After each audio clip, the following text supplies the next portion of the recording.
And I'm joined by Dhiren Sadokpam, Editor-in-Chief of the Frontier, Manipur. A very warm welcome to you.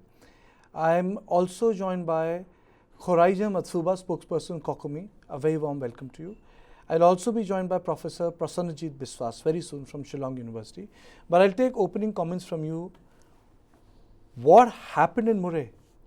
Well, I think what happened in Moreh is something which we are witnessing in other parts of Manipur as well. It shows that after 3 months, the government is saying that not one person has been killed after 18th of June. But the fact is that the law and order is simply not under the control of either the state government or the central government. And what happened there in the ground reports which have been shown by our correspondent Dhiren Sharma, who is on the ground, clearly shows that either the security apparatus is either under the grip of the local vigilantes who are allowing the safe passage, which was said by a person who was manning the post by saying that we allow only Indian Army and Assam Rifles and journalists and nobody else can pass through it. And also the kind of destruction and mayhem which was there on the ground. So clearly, the situation is out of control as far as the local administration is concerned. I mean, it's a very clear picture of the real situation on Manipur, irrespective of the governments, be it the state or the center, saying anything contrary to that. Okay, now let me introduce our panelists and let us play out the visuals of Manipur. And let me tell you that we will be showing you a lot of visuals from Manipur, only on ground reports, nothing from Delhi. There's a huge protest in Thobal which has happened, demanding stopping of the combing operation. That protest has happened in Thobal. I'll come to that, but first to Mr. Dhiren. Sir, what happened in Moreh? I've been to Moreh. Moreh is a pivot for ACT East Asia policy. You could go to Tamu and come back. What explains this sort of a violence? And the cantonment is also nearby. You need to pass the cantonment. There's a barricading and then you go there. So what has happened? Kartikeya, see, you have seen what your reporter has also reported, okay?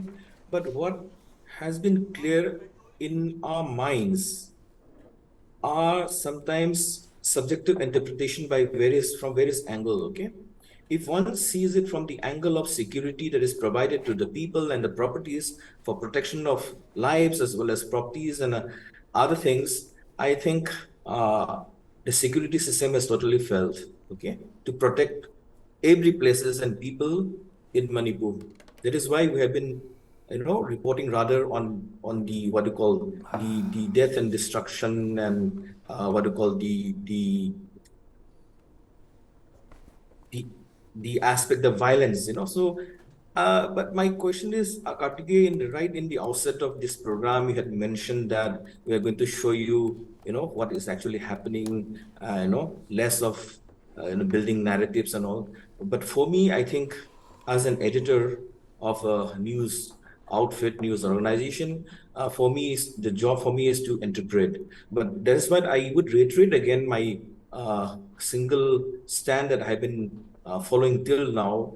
Just imagine India as a emerging superpower sending thousands of troops on the ground, both central forces as well as even army, and there are already army stationed there, including Assam Rifles and CRPFs and other things, and later on the induction or rather the sending of the Rapid Action Force and BSF and so on and so forth.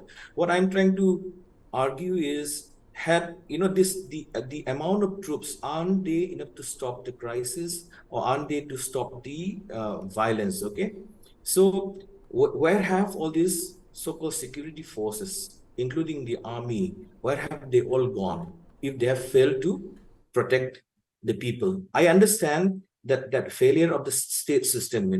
One may argue that the beginning of the entire episodes or cascading effects of all this violence have not been properly controlled by the state government. But after a phase with the arrival of the central forces and including additional forces to the state, we did hope that some semblance of order and peace would be, on the cards. But see how many days, how many months, down the line, nothing seemed to be in place.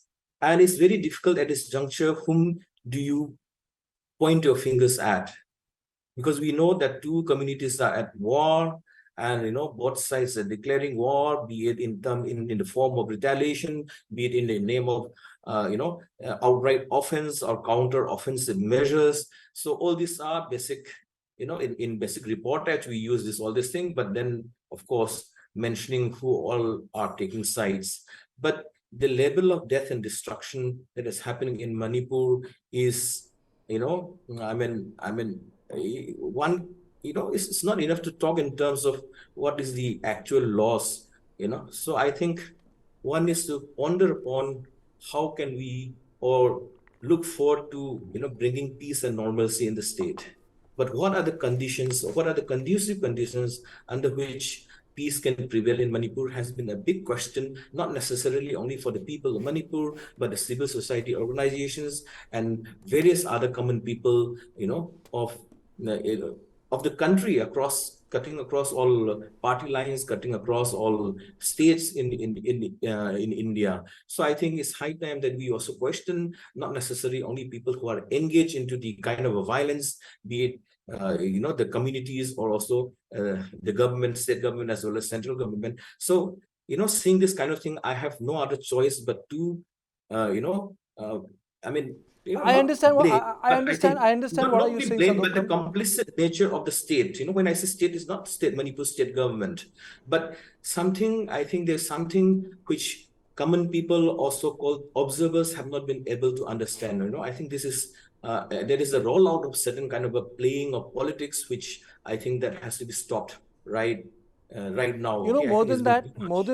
more than that, people are losing faith in the state.